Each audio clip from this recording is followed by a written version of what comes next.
Sa kagubatang ito, siya ang hari. Sino mang magtangkang pumasok sa kanyang teritoryo ay pwedeng malagay sa peligro.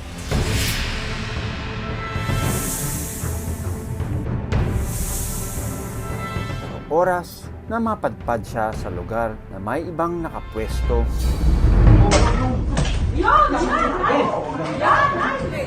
haring kinatatakutan sa gubat pwedeng mawala sa trono. Bali dito po nakita yung snake nung pamangkin ko. Pinawisan no, ang sobrang takot.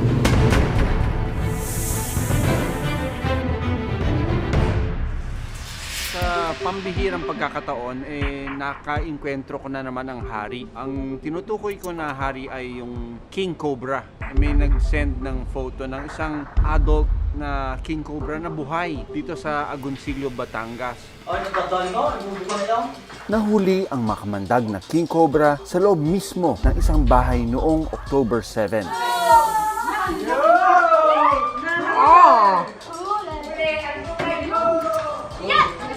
Kan!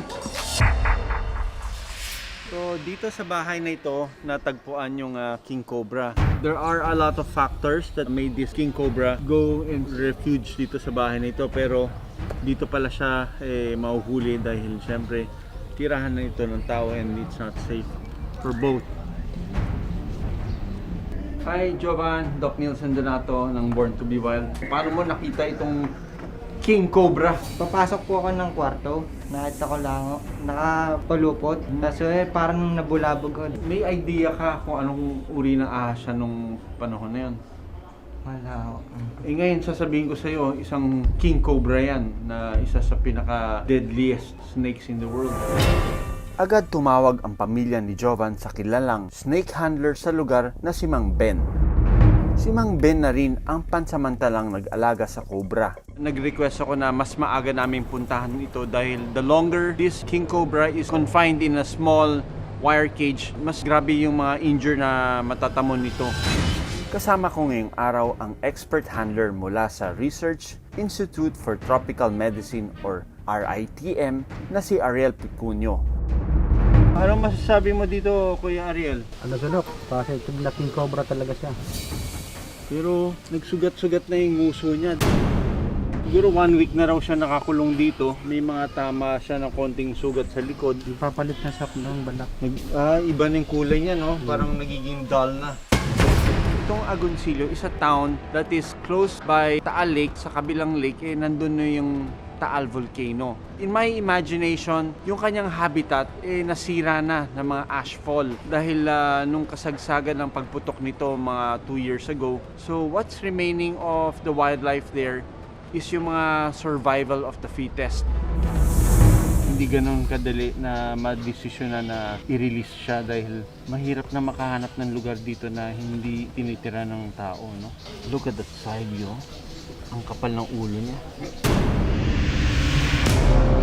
Pilit siyang lumalabas dun sa mga fine screens which is causing injury to its snout.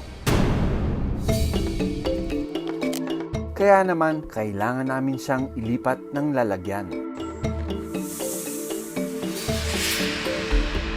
Tinatanggal ni Kuya Ariel yung wire para mas mabuksan natin na mas malapad, ano?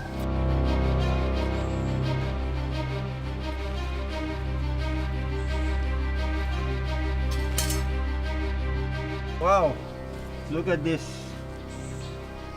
majesty. Very muscular yung katawan niya, no? And ito yung ulo niya, ang laki talaga ng ulo niya compared to the other snakes. So ito, lalagyan na namin to ng tape ng uso. King Cobra ang pinakamahabang makamandag na ahas sa buong mundo. Kinatatakutan ito, pati na mga kapwa niyang ahas dahil ahas rin ang pangunahing kinakain nito. Dahil sa nakamamatay na reputasyon ng King Cobra, hindi siya basta pwedeng pakawalan o ibalik sa wild. Per instruction po sa Regional Office sa Conservation and Development o ng DNR Region 4A, ito po ay dadalhin pansamantala sa Rescue Center sa Calauan, Laguna po. Habang nandun siya sa ating Rescue Center, bali sila na po yung magre-release eventually sa wild. Ang mga king cobra kayang tumuklaw ng maraming beses at hatiin ang kanyang kamandag sa iba't ibang tao. Sa Pilipinas, wala pang antivenin o gamot na pangontra sa kamandag nito. Nag-travel kami papunta dito sa Calauan, Laguna kung nasaan yung rescue center ng Region 4A. Oh, okay pa siya. Naka-tape pa rin siya. Bago suriin ang kondisyon ng katawan, susubukan ni Kuya Ariel na mag-extract ng kamandag mula sa king cobra.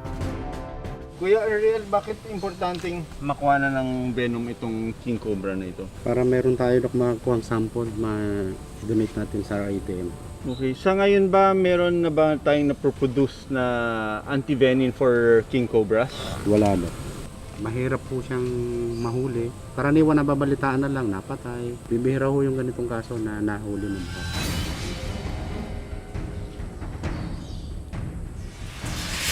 Oh my God, look at that!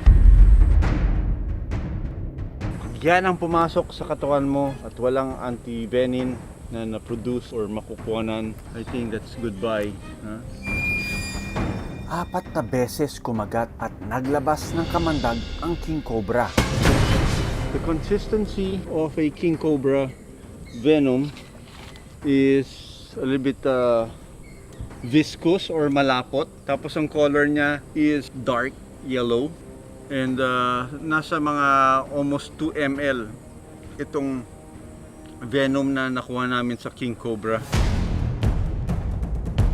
Para ligtas na masuri ang king cobra, patutulugin namin siya gamit ang gas anesthesia at ang Doppler para ma-monitor ang heart rate nito.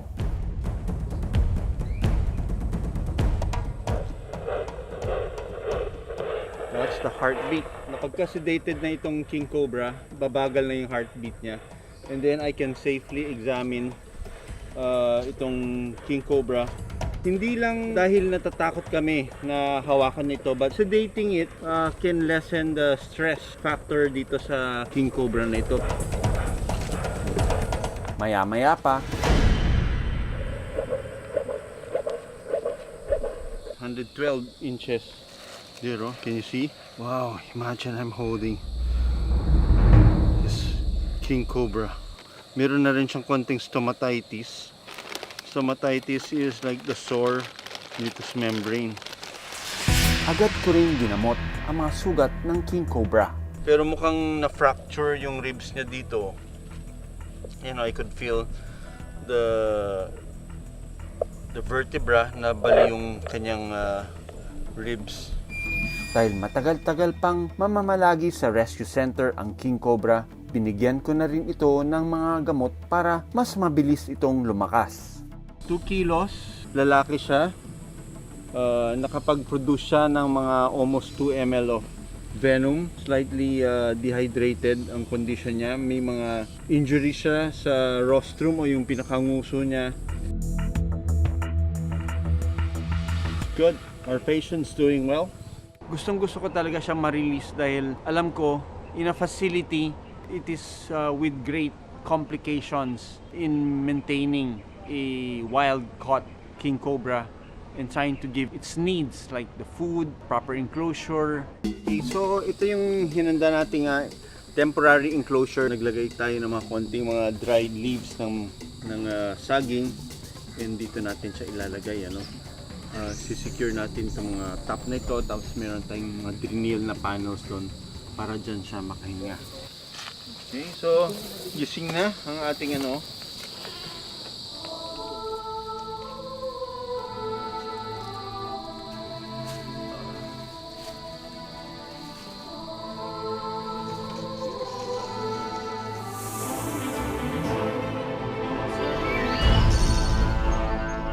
Tulad ng isang hari, ang king cobra ay hindi aalis ng kanyang teritoryo nang walang mabigat na dahilan. Sa kaso ng king cobra, posibleng sira na ang kanyang tirahan o di kaya ay kulang na ang pagkain niya para mabuhay. I wish that makahanap kagad ng release site para sa king cobra, or at least a facility who can properly care for the king cobra. After all, he's the king. We should give him respect and care for him.